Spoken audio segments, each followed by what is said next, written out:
Thank you, everybody. This is the 50th session of Gravitas Wind Show. This wouldn't be possible without all your supports. We started off during COVID. We used to have it on Thursdays. Then we moved to Saturday. We used to have book reviews and all the other discussions as well. And I can see some of the folks from the beginning, KK, Sukhvinder, Joyce, they're all from day one of the session. Kagan, all of them are from the first session. Thank you so much for all your support through all these sessions. And today we are going to have a book review.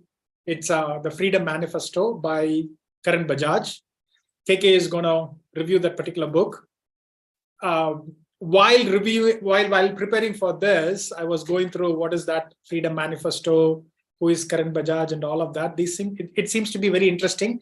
It's also in the line of books that we have been discussing about what is life, how we can make ourselves better, what are the things that we should do to make our life better and to make our career better, and so on and so forth. So I'm looking forward, KK, for this particular thing. And then KK has also come out really good and well prepared for this. I mean, it warms my heart to see KK well prepared for this. Thank you, KK, for all your support and taking up this particular opportunity also. Over to you, KK. Thank you, Joseph, and congratulations once again on the 50th episode. I'm not very sure how prepared I am, but I'll give it a shot. So this book, this book, incidentally, I pre-ordered actually even before it was released, because I had been following Karan Bajaj for more than 1 year before this book was released, like late 2021 onwards. I had been following him, and I don't know, like you say, right? Like life's destiny takes you to places where you are supposed to go, and this book is one thing like that. And knowing about Karan Bajaj also is something like that. So just a brief intro about who is Karan Bajaj. So Karan Bajaj is a typical engineer plus MBA in IIM, and then he went on to US on several stints. Like he had worked with Boston Consulting Group, Procter and Gamble, and then his last corporate job was heading discovery in India. And during that period, he was able to get the Prime Minister, Mr. Narendra Modi, on the show with this bear with this grill, like what is it? So that adventure show, taking on the adventure show, right? Like that episode, he was able to get the Prime Minister of India on that show. So that was the high point at which he actually quit, and he started a company called White Hat Junior, which aimed at making kids as creators. Programming and a lot of other things. And then he eventually sold off within like 15 to 20 months. Almost 18 months is what he says, from start to exit. And it was a very good exit actually at that point of time, because just before COVID or during the COVID, this happened, like $300 million deal, and Byju's acquired that company. So a lot of rumors and other things, controversies are there on that part, but we'll not get into that. We'll just talk about the book, about what it is all about. So Karan Bajaj is a very interesting guy, because he has taken a lot of career breaks. He has pursued his passion. He has written 3 or 4 books. Actually, this is his 4th book, if I'm not wrong. The first 2 or 3 are more of fiction sort of a thing.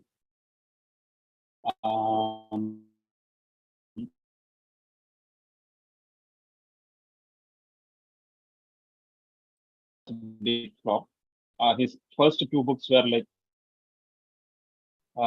written part-time. They had reasonable success rate in his view, whereas the Seeker, which for which he took a sabbatical and he wrote for like 18 months, that was like a big flop, and that was his first international release and things like that. So his life has been ups and downs, but he takes it in his stride, and he says that covers that also as part of his book, right? Is it better now? Am I audible? Okay, you are audible, but it breaks often. Okay, let me switch my network if that is okay. Yeah, so while you are switching on, thank you.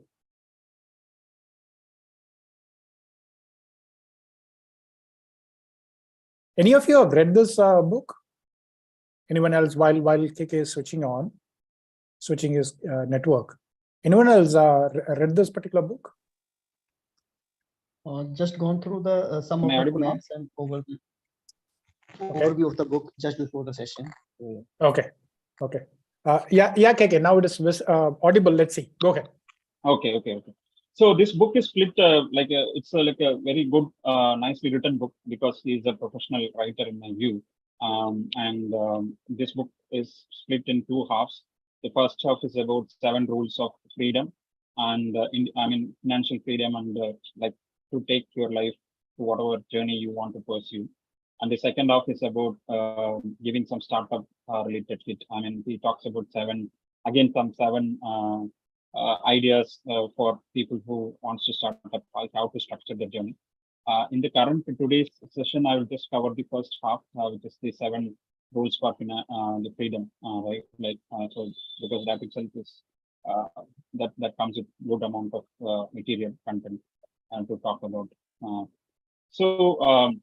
He says dharma, or in whichever way you call, right? We all have come with a purpose to this world, and if you are not doing justification to that purpose, then it's a matter of failure, or you are not doing justice to that, is what he starts the book, right? Like in the first introduction itself, he says, no financial gain, no material accomplishment can compensate for a life not lived in accordance with the natural law of dharma. The dharma means a tree has to bear fruits, a river has to flow. Like that, each individual has got a purpose with which they are born here, and it is in the best interest of everyone to pursue that life. So 10 years ago, before he started, right, 2022 is when this book was released. So 2012, around that time, he sat somewhere and he thought about, like, from 10 years from now, how he would like to visualize his life. And he says he should be in a place where it's very nature rich, mountain, greenery, and things like that. He should have created some impact on the world. And then probably he should have a smaller family so that it allows for the greater good and things like that. And after 10 years, now looking back, I think he has done all of that. And towards that, he talks about those 7 rules, how he was able to accomplish in spite of multiple career breaks he took in between. So the 7 rules I'll first list down, and then probably I will go one rule at a time. So the first rule is about the 4% rule, which is a summary, which gives an idea that how much money you should be having to live a life of your with a lot of freedom, right? Like basically, so if you have so much money, then it is very subjective to each person, but he says 4% rule. So there is a explanation to calculate how it should be done. So if you divide by a certain number by 4%, you know like how much money you need to live basically an independent and freedom, a life of freedom. The second rule is about net impact, which is how much impact you can create, right? Like basically he talks about the magnitude and the depth that you can create. Usually it happens in a corporate life at a CEO, or when you reach the extra level where you are able to impact multiple people and create more impact. But the other way is to also build a product that impacts, that has a magnitude as well as a depth, right? Magnitude is width, and a depth is how deep it can go. So the product he says he feel Avatar Junior, he feels that it created that impact, because of which it was like appreciated by investors as well as other things. And then the other thing, the third rule is if you plan to quit your job to pursue a freedom of choice, right? Like with the journey that you want to take, there is a rule for that, like the salary divided by 14 lakh quitting rule. Like there is a rule for when you need to quit, like what you should be having before you can take that path. And then the fourth is for people who are starting up, there is a mindset shift that is needed. He says that is 30/7 ownership shift. So that is the fourth rule, I would say. Then in order to do this life, right, the very demanding life when you're starting up and when you're in the entrepreneurial journey, it can be a writing journey also, it can be any journey for that matter. He suggests daily one bar, like 3 ones, right? Like 1 bar, 1 bar, 1 routine. So do three things daily, right? Like meditation, reading, and putting enough hours of work for that job or for whatever thing. So you have enough energy to take do that journey, right? And then any such experiments, right? Like for example, writing a book or founding a company, all of that comes with more failures than success. But the more you do, the more you attempt, the chances of success are more. So he says that it's like 90% failure, 100% learning.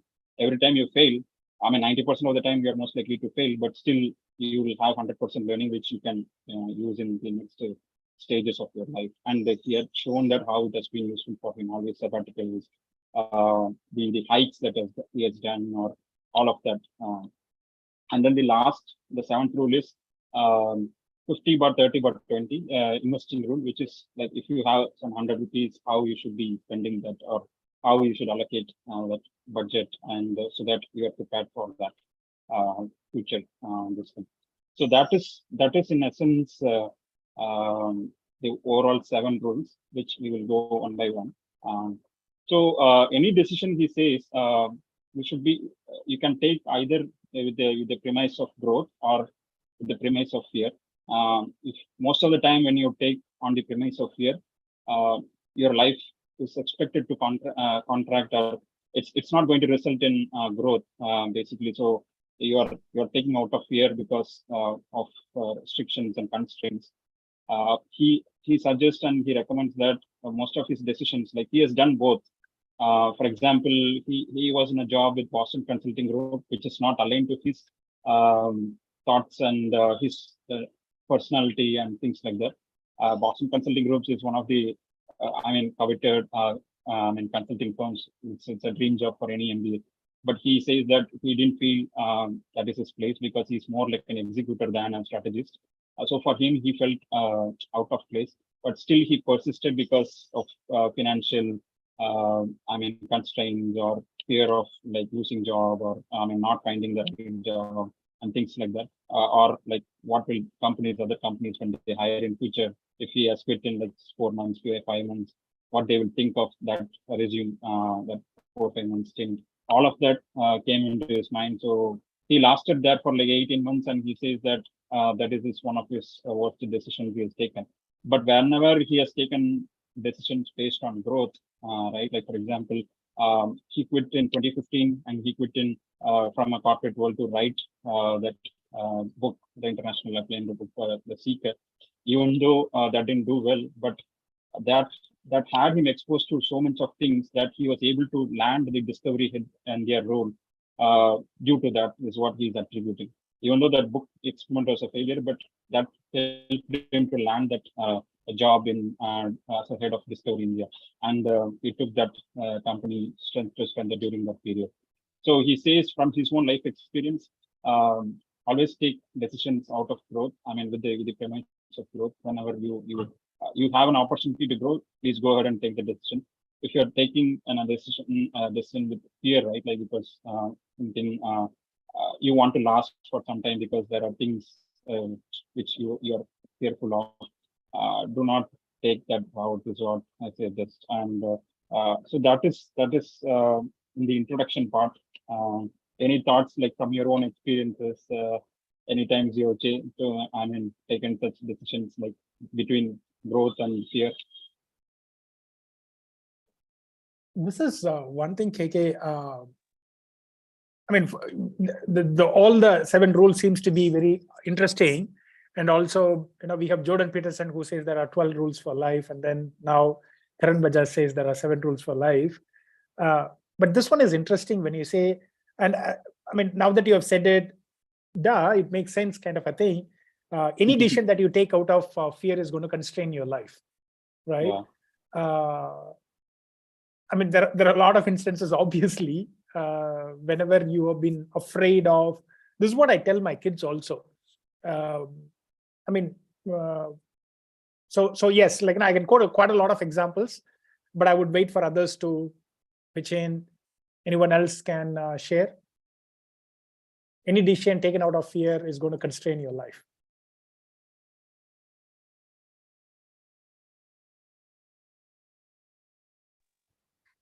Yes, JJ, I think any decision out of there it's a constant means every time why we take the decision.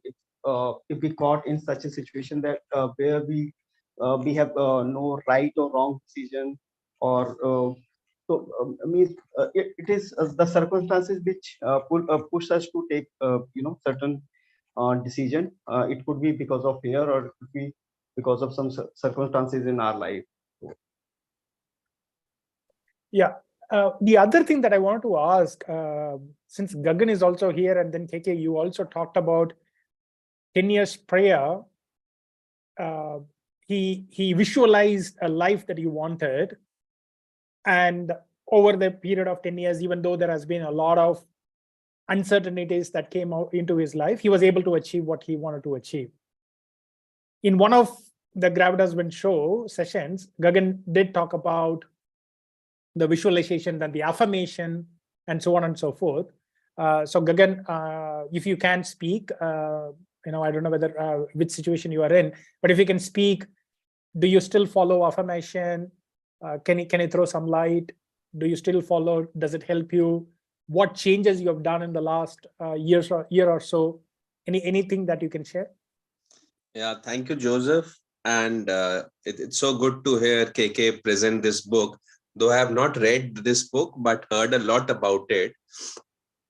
Yes, coming to affirmations, I would say I don't follow affirmations as religiously as I used to do earlier. But what in place of affirmations, I have substituted them with a moment to be thankful, or as they say, as gratitude. So that in some way, I believe, has also helped me. Just coming back to KK and this, he has posed that whether you should do something because of fear or whether you really want to do it.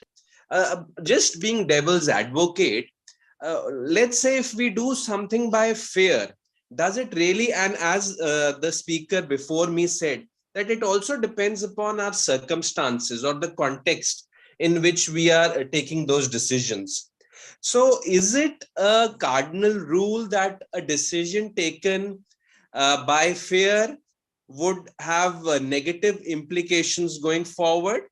Or there is a different, it all depends upon situation, context? So, KK, do you want to? yeah. See, I speak from what I have read about this guy, right? Like, so he had quit just before the financial crisis in 2008, and that time he was like the brand manager in Procter and Gamble in New York, actually. I think to your point, Gagan, again, right, like this is very subjective and it depends upon individual context. But from his experience, right, like what he says is, it can be pain in the immediate short term.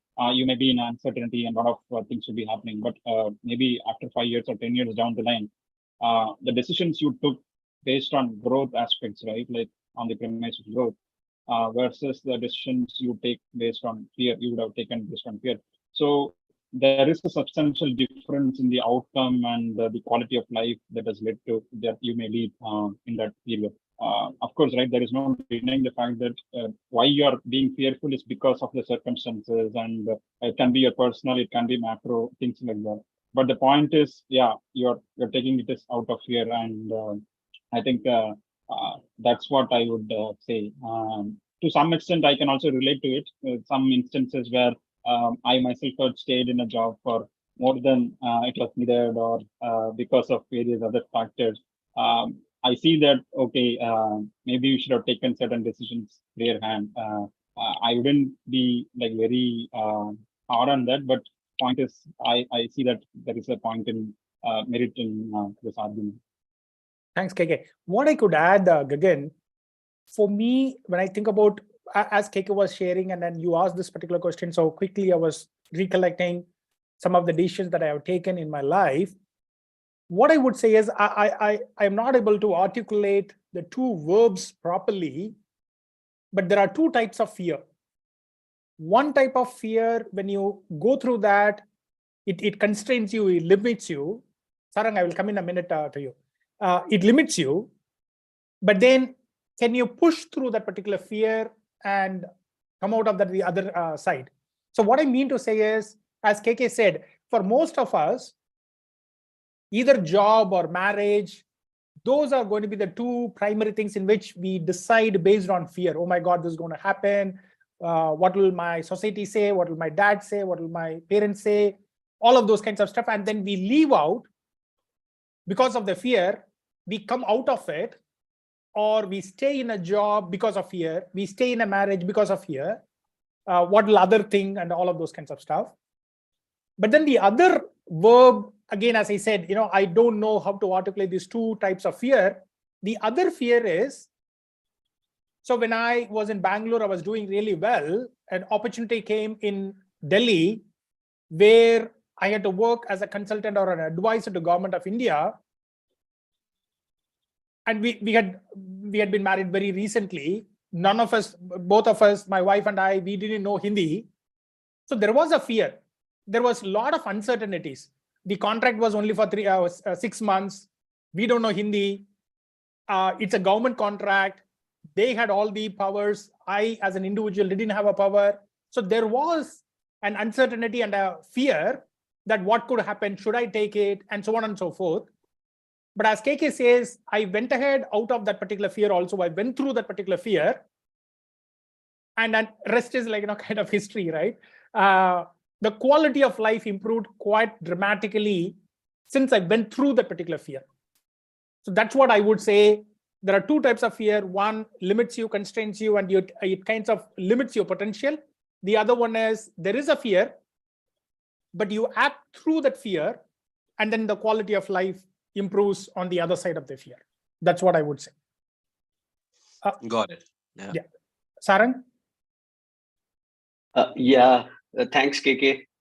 See, I don't have anything with affirmation, but definitely I can resonate with fear and growth in personal life as well. Where Joseph, you have very clearly mentions the two type of fear. The first fear that came to me was during my first job in 2008 when it's recession. And I appeared for an interview in Polaris and they said, you don't have a passport, so we cannot onboard you.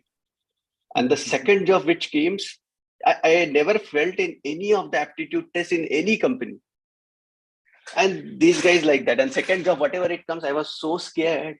Let's take whatever it comes and go. And when I went there was a bond for 27 months. And I know that 27 months, each day I was cursing myself for being there. That was fun. And second time, when I moved to Pune, and from Pune, I was not having any work. And that was the second kind of thing. Because I don't have work, I will lose something.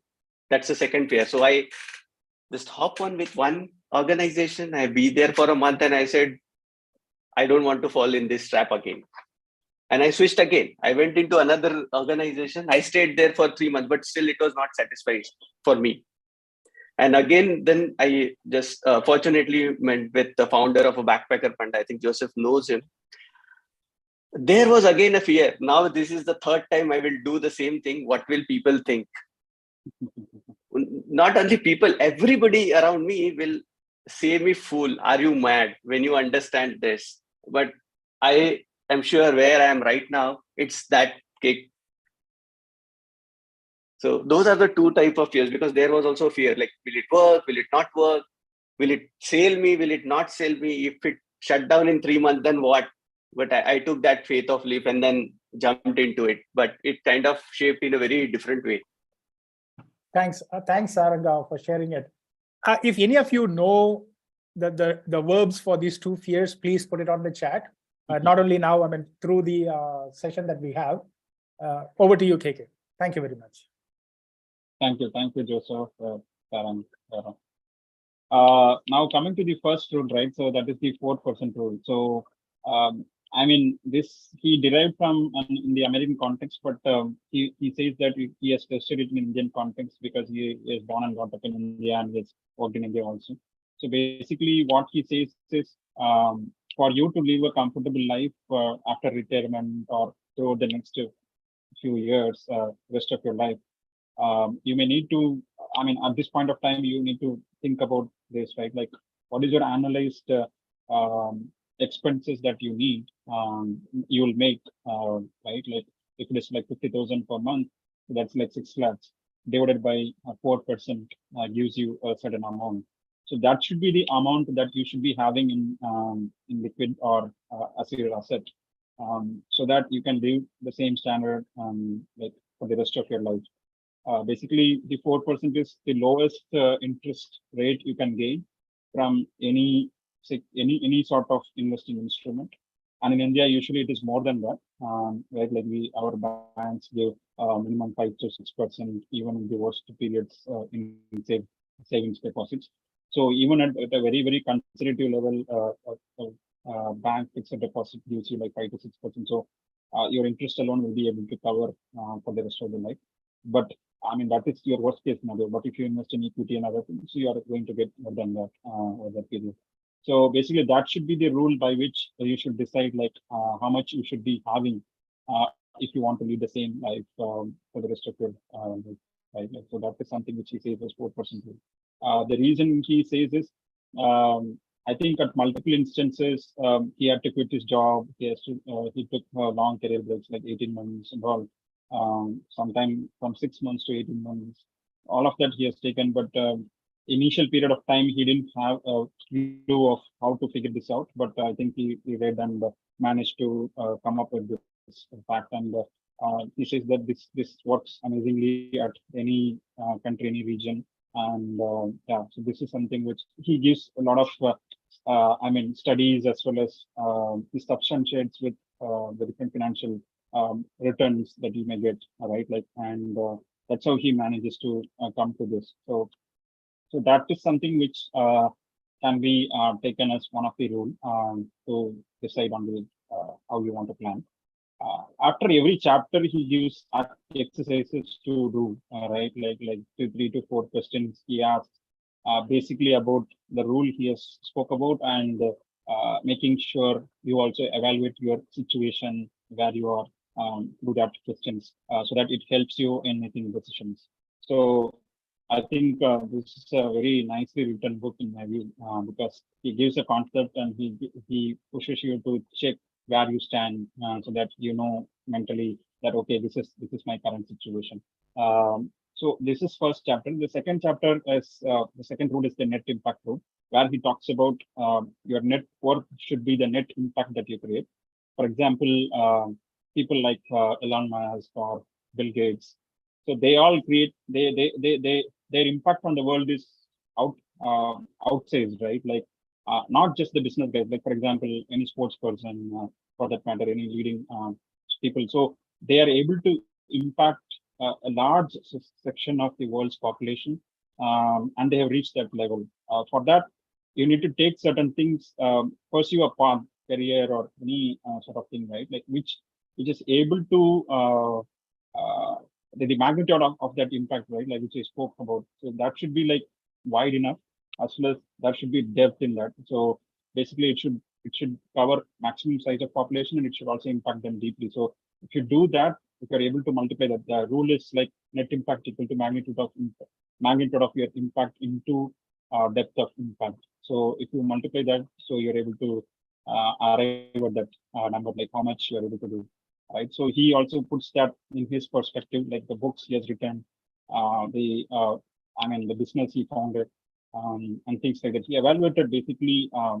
He was having like 4 or 5 ideas actually to start up when he wanted to start up. One was like biological genome sequencing and things like that. Like there are weird ideas he had actually. One was like agri impact and things like in the agri industry and things like that. But then the White Hat Junior idea was the one he chose from the list of ideas he had, because he felt that qualified this magnitude of the net impact rule, because the size of the population of children is huge. And then if he is able to, his main message with White Hat Junior was getting a creator out of every kid, making a kid a creator of every kid, right? Like so that is what that was his premise of starting the White Hat Junior. So he was able to accomplish that. Did well in India, and he expanded to international geographies, and then like within less than 2 years, it was a very big exit. So he has shown that this works and this tool has worked in this scenario. Any thoughts about it, like before we go on to the next tool?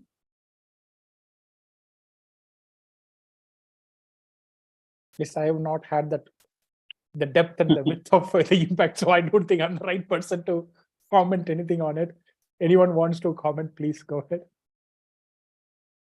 Just one comment, KK. Again, I was able to relate to what you said with the social work that my organization does. We talk about impact, but many times it is only the reach that we are doing. As you say, the magnitude, right? Yeah. Impact is totally something else, whether you are able to change life, whether there has been a behavior change. So that is what I understand as impact. And that is one small comment that I wanted to make, since KK spoke about magnitude and depth. So my mind went to social work, where we talk a lot about impact, what is the real impact, how this will change people's behavior. So that came to my mind. Yeah, back to you. So I think the other aspect he says is right, like these net impact ideas, right? He says are all at the edges of the system, which means if it is in the core of the system, somebody would have already done it, and it is a proven, and you may not get the outrageous return there you may desire.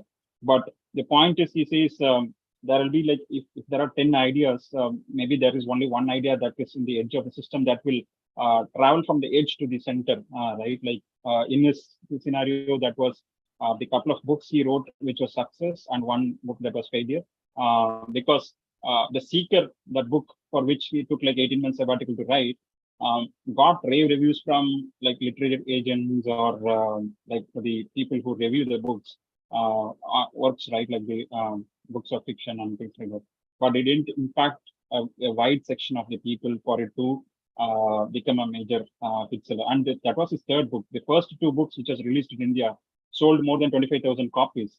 And the seeker, he went and pitched like 60 odd times to different agents and publication houses. And finally, they gave a lot of feedback. He took their feedback. He managed to incorporate that. All of that he did through that 18 months. But it failed to impact a wider section. So much so that the publisher, after a few months, they initially did a print run of 25,000 copies because it's international edition. The India edition itself for him has done like 25,000 copies earlier. After like 5,000 or 6,000 book, so that was so much the publisher was able to sell, and they told him that they're going to convert that rest of the books into a pulp, which is the most humiliating thing for any author, right? Like, because you published a book and that is in the shelves, you're going to take that and make it into pulp, raw material. That is the humiliating, depth of humiliation you can get as an author. And this is not for him the first thing. So basically, it says that any idea which is in the edge of the system, or maybe out of 10, only one will go into the center. But how you know that this is the net impact idea? Maybe you need to daily show up, and once you fit into that magnitude and the depth, that framework, you need to just kind of be convinced of that, have conviction, and daily show up. And it takes, like any startup, 7 years to go from zero to some reasonable size. For that matter, in his experience, also any book or any entrepreneurship journey, he says that it all started in his mind like maybe 7 or 10 years back, and it actually became a hit like after that. Even though that overall White Hat Junior is like 18 months period, but he says that the idea of starting up came to him like 7 to 8 years back. So he says that like it takes for 7 to 8 years to from an idea to a massive exit or success. So the only way to achieve that is by really showing up and trying to push that envelope, making sure that you are at it actually. So that's the rule of net impact. So from your thoughts, right, like any businesses or any passion projects that you've done or started, do you think that it's in the center of the system or it's the edge of the system that you want to pursue more harder? so that it is going to that successful zone. Okay, I'm starting to think after you have said, and it makes sense. If it's all within, if you're doing everything that everybody is doing, which is like what they would say as the blue ocean or the red ocean, then it doesn't make any impact. You are one among everybody. So in that particular sense, I'm also thinking like, I mean, what should I do with Gravitas Win Show and the podcast? So maybe I'll discuss with you how I can push that into the edge of any system. But anybody else has any comments, please let me know. Maybe Sukhvinder can answer something, how he is doing something on the edge of the system. Anyone else also feel free to jump into comment.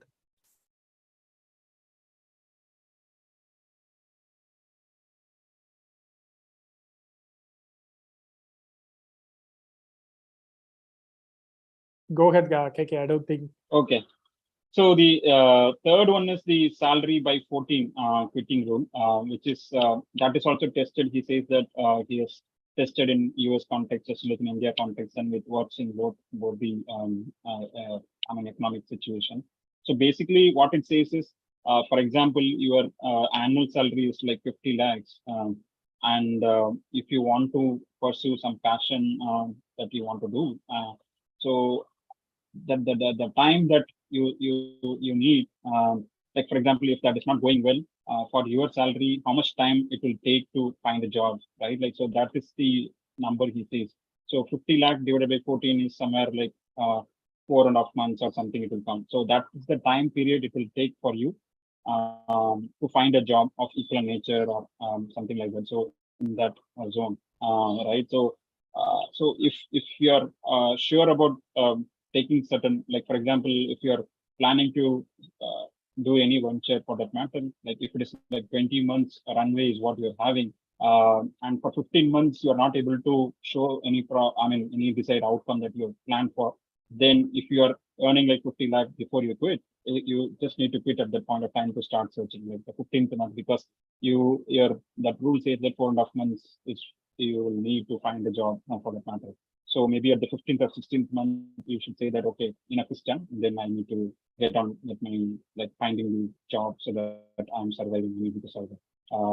He has commissioned a study on his personal thing to evaluate in Indian context, like across different like salary ranges, right? Less than 10 lakhs, 10 to 20 lakhs, for people making more than 20 to 50 lakhs. And he says that it amazingly works. Like he has taken a sample of 100 plus, like 200 people, and overall. And he says that across all salary ranges, this is more or less the same is what he says. So I think so he backs up any rule with his own life, or he has done a primary research or secondary research, and he's substantiating that with that. So I think this is one of the important things for me actually, because he says that whenever you are planning such outreach, some plans you want to pursue on your own, he says he quotes the Stoic philosophy quoted by Tim Ferriss. If you're evaluating that, you need to ask like 3 questions, fear-based questions. What is the worst thing, absolute worst thing that can happen? And are you planned for that? The second question is, what action will you take to resolve that situation? If that is not the case, the third thing is reverse fear, right? Like if you're not done this at this point of time, what will be a regret, or what if you start walking down that path? So like what would be the anti situation, right? So he always thinks from that angle whenever he is evaluating certain initiatives that he wants to pursue. So I think this gives you clarity on whether this is the path you're traveling is right, and if it is right, and when you need to stop, right? Like for example, life has to happen with, there are things that you need to carry on with your life. So for that purpose, he is giving this salary by 14 lakh quitting rule, like when you should quit that venture, that the path that you're taking, so that you are back to the safe landing, you're able to land safely. So I think this is something which is interesting, because I was not aware of very clear such philosophy. So then I calculated for myself. So it is like I found out what should be my own situation if I were to do if I were to take certain decision for me. So that was like enlightening for me actually. Yeah. So Joseph, you have been there, done that. Have you tried? I have tried that 4% rule more as emergency fund, to have it in the emergency fund, the amount that you should have in the emergency fund. So I did that before before I started off, but this one I've not done. But it is interesting. What I was thinking, KK, is that thankfully nobody from your office is here. No, that's fine. Yeah, go ahead. Yeah. So in between, right, like every chapter he talks about keeping experiences, giving priorities for experiences more than material benefits. He married an American woman and they have 2 kids. And he says that both he and his wife are very minimalist in nature. So I think when around 2008 or 2010, 2008 at the height of the financial, just before, I think he quit that point of time the Procter and Gamble venture, and he was living in his sister's apartment in New York or somewhere, and all he had was a couch to sleep. And he always thought that whether the decision that I'm taking, basically he took a decision to travel the South American like countries by walk or almost at a very less cost. So he used sign languages to cross the rivers and things like that. So basically he quit basically to explore certain things, right? Like without any other agenda. And the material questions he had actually only consumed him. Like basically when he vacated the New York apartment he was living in, it was able to fit in two backpacks. The only thing that he had, which was to be put in a storage, was the TV, and he had to spend for it to keep it in a storage. So basically, he says that material possessions actually most of the times, if it is not definitely needed, you don't need to really have it. So basically, try to have lead a minimalist life and choose experiences over material possessions is what he says. And that he says those South American journey or any such things. He has done a Vipassana retreat multiple times. He and his wife had stayed in Madurai actually in Shivananda Yoga Ashram, like 30 days. He undertook a yoga teacher training course. And that was like very strict regime. Both these things, right? Like the yoga thing as well as the Vipassana, it's very strict regime. If you've been there, you will know like it will be like almost like a 12 to 14 hours of all consuming work, like very specifically focused on that activity. And on yoga means very specifically around the yoga teaching as well as doing, as well as studying, things like that. And then in the end of the day, every day you reflect on those. In Vipassana, it's again, I have done one such retreat, Vipassana retreat. The day starts at 4:30 and it ends like 10 o'clock. You don't have any possessions, right? Like no pen, no paper, no mobile phone, not even talking. You should not even talk for 10 days. They call it as noble silence. You and your thoughts just in your own and your breath. So you basically live with that for 10 days. And it's very enriching experience, I would say. After my first thing I felt. So he has done all of that. And he's a very big fan of Buddhism philosophy and things like that. So towards that, he has done multiple journeys. So I think he comes with very good point of view from that standpoint. So I think he has lived a very rich life, I would say. So that's rule number 3. We have like 15 minutes. I'll try to rush up the other 4 rules. The 4th rule is... Yeah. Do you think maybe you take the 4th rule and we discuss it and we close it off today, and then subsequently, it may not be next week, but subsequently you can take... I don't want you to rush through. I leave it to you. Okay. But you don't have to rush through if you think you will not be able to do justice, because unlike the other books, this seems to be that very practical. So if you want to open up for discussions, maybe like, another 5 minutes or so, and then you want to cover next, it's okay. Yeah, Gagan, go ahead. Yeah, just about Vipassana that KK was mentioning. You won't believe it that my boss, he is so much into his work. So he was in a way coaxed by the management that he needs to go for this 10-day Vipassana where he'll stay mum without any paper, pen, mobile, getting up at 4:30.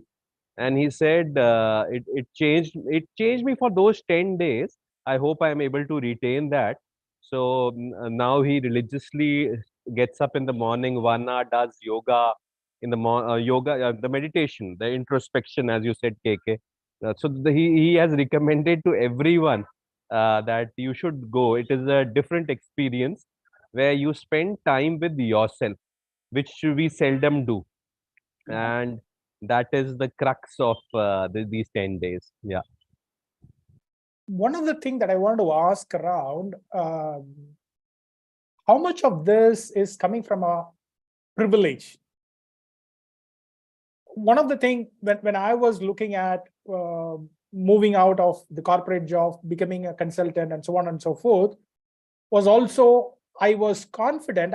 I'm a BE. I don't have a much privilege. I'm not having a social net where I can fall back on, or I didn't come from an IIT or IIM, but I knew I'm a BE.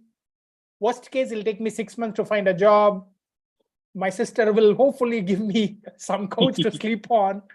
But I had that education, and so I was okay. The reason why I'm saying it is, when I was in the government consulting, I met somebody who had done. There is another way of doing this engineering. I forget the other one. It's like a certification or whatsoever. He said, and we were discussing, he's a lot more knowledgeable, lot more practical, and so on and so forth. When we were discussing, I said, like, no, I've taken this particular risk, and it's working out really well. And I was going on and on. He said, good for you. You have an engineering degree. I said, you have 10 years of experience. You should be able to find a job as well. He said, when I apply for a job and you apply for a job, I wouldn't even be called for an interview because I don't have a BE degree. You will be called for a job. Then what happens is rest of the story. But I won't even be called for an interview because I am not a BE holder, right? So I think that is when I understood, oh my God, I also have a privilege. I used to think I didn't have any privilege. So many of the times, I agree, as you were saying, KK, there are people who are IIM, IIT graduates, worked in McKinsey's and large organizations, and they are still afraid of venturing into something that would make them grow a lot. I agree with that, right? They have a privilege, they may not really understand it, and they might be afraid, oh my God, if I lose it, all my quality of life will come down, so I'm not going to do that. I'm going to just push through this particular job that I have, which I don't like, and so on and so forth. And then for that, I really appreciate Kiran in the sense that he has taken this particular thing. But I don't know how many of them is also privilege. How many of us here can take up that particular decision? Even say, for example, going for 10 days, Vipassana meditation, for me, that also looks like a privilege. How many of us can go?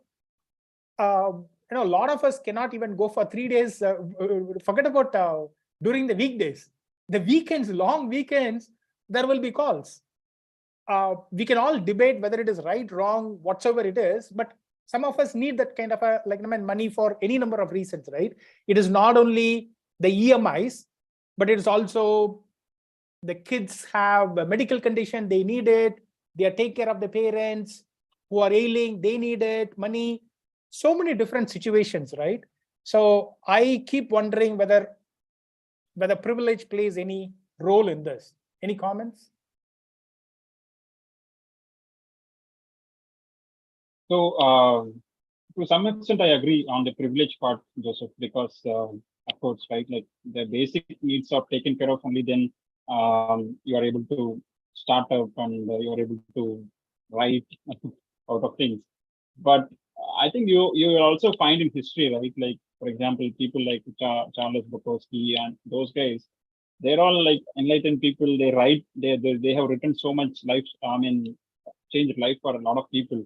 And they were like paupers, right? And they were themselves drunkards. They were themselves addicted people and things like that. But they had opened, through their writings and other things, they're able to open up thoughts for others and the things like that. But yeah, I don't know. I don't have an answer for that, the privilege part. The second one on Vipass, yeah. Yeah, you are right, KK, on that. I think it was Victor Hugo. While he was alive, I don't think he was appreciated. I don't think he had money.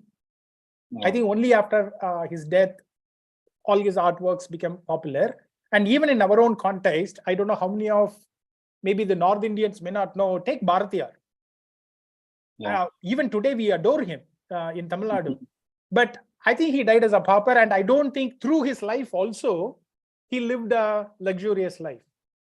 So Good. yeah, I concur with you on that aspect, KK. Yeah, you are going to say about Vipassana.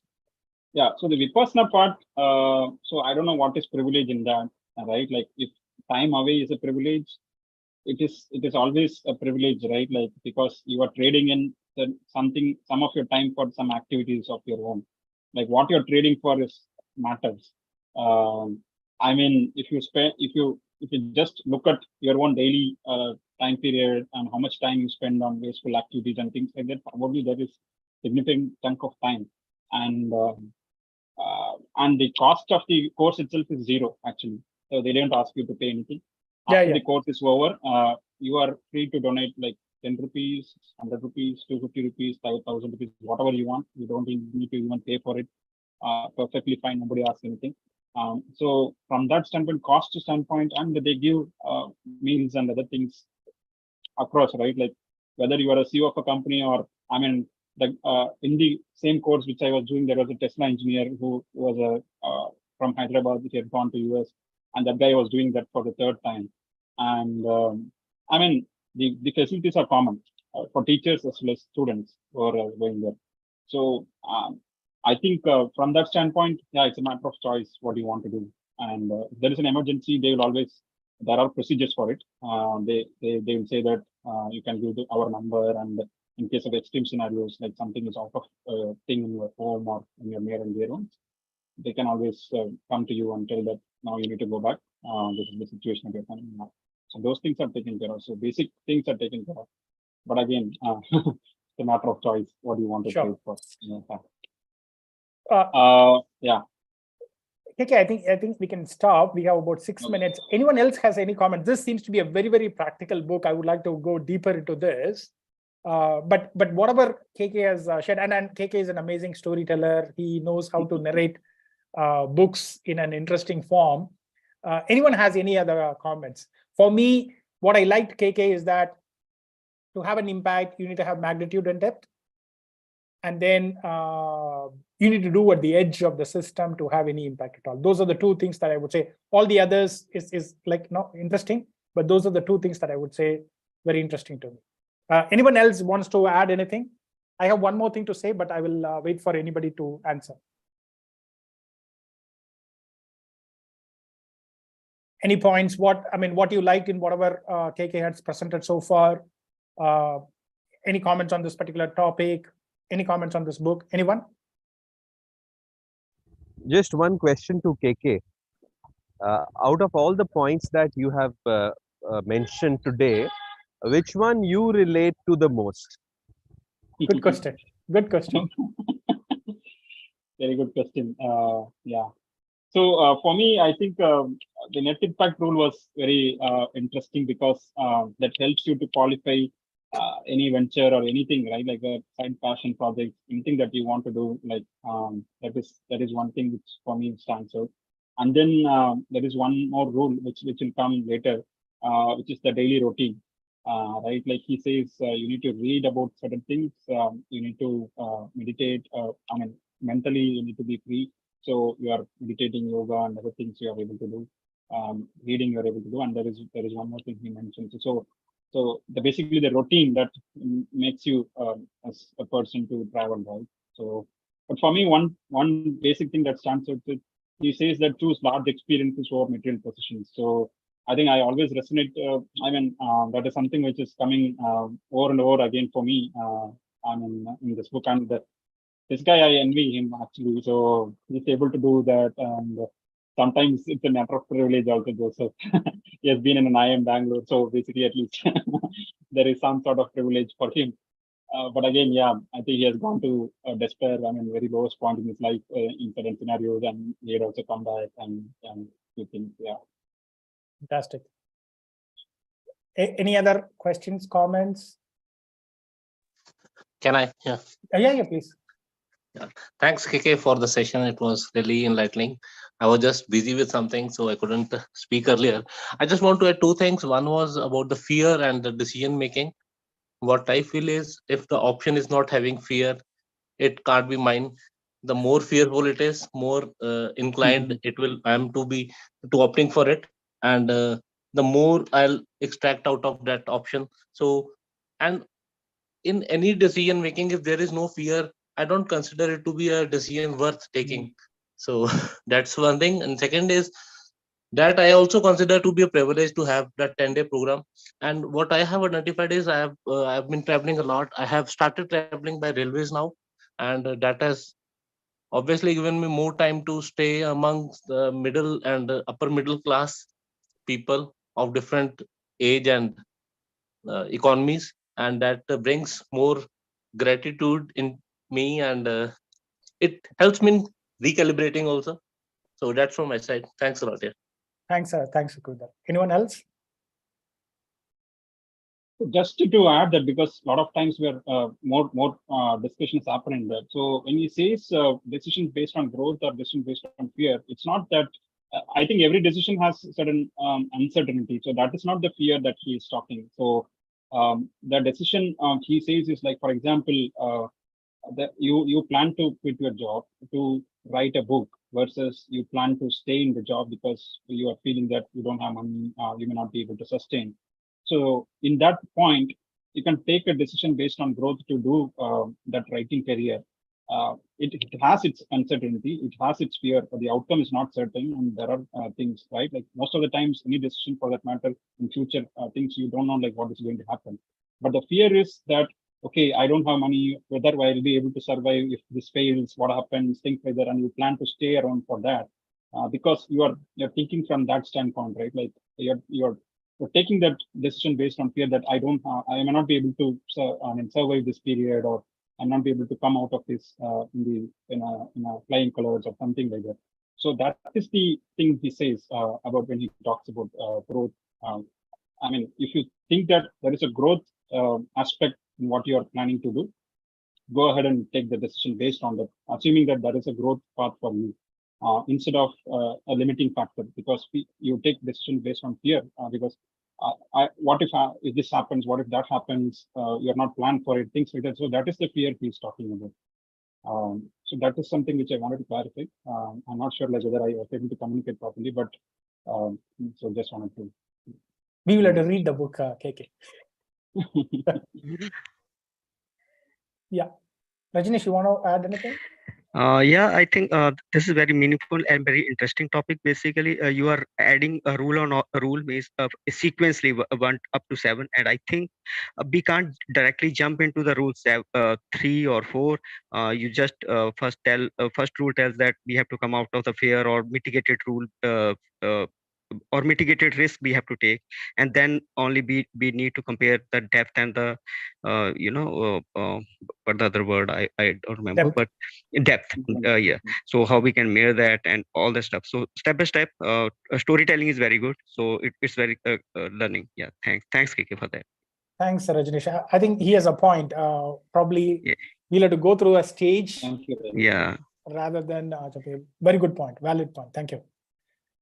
So KK, thank you. Thanks everybody. Gagan, Rajneesh, Padma, Harsha, Priya, Joyce, Sarang, Sukhvinder, Pradeep for staying through for the 50th Gravitas Wind Show. What I want to say is one thing that I've observed in this 50 sessions that I had, the participants and also participants who articulate, come and speak, share their ideas, and also the people who are presenting these ideas, what I have observed from them, or when I talk to them, one thing that they say is that when they present multiple times subsequently, or when they participate and then they are engaged in the conversation, their speaking skills are improving quite dramatically, because they are able to articulate, they are able to have a conversation, and it's also a virtual medium. And what I hear, Ashwini used to tell that to me, and I have observed from others also, and others also said that, is that then they are able to take these particular skills and apply it on their professional skills also in their career, in their jobs as well. So in that, I'm glad that this is helping. There is a second order effect of having this. So thank you very much. And for me, such a platform was not available. I wanted to practice my own spoken communication skills. So I started this out of selfish ambitions, and it has worked out really well for me. So thank you, everybody. Padma, you wanted to add anything? No, this was very informative session, Joseph. Yeah. There are two takeaways, and I've always believed in, there's a purpose in life. Yeah. And, I kind of figured it out, but I've not put in the effort, and, I beat myself about it, and I push it to, when I'm 40, I'll do it, and 40 is already here. So the net impact, is something that I want to also think about. And but whatever KK has said has just made me feel that I need to read this book, because I need to go in depth into the math of the work I need to do. So, which I think that is what I've pushed aside, is doing the math. So I think it's very informative, and I think at the right time as well, but just making me feel like I need to go to the book to Wonderful. do those exercises. Thank you. Thank you, Padma. Anyone else has any final points before we close? Yeah, Joseph, many congratulations on this 50th session. So yeah, thanks to all. Thank you. Thank you. Also, perfect book for your 50th episode. Absolutely. Yeah, absolutely. I mean, this is a fantastic presenter, the book, audience. I mean, I couldn't be any more happier. Looking forward to Joseph's manifesto now. Lovely, lovely. Thank you. Thank you, everyone.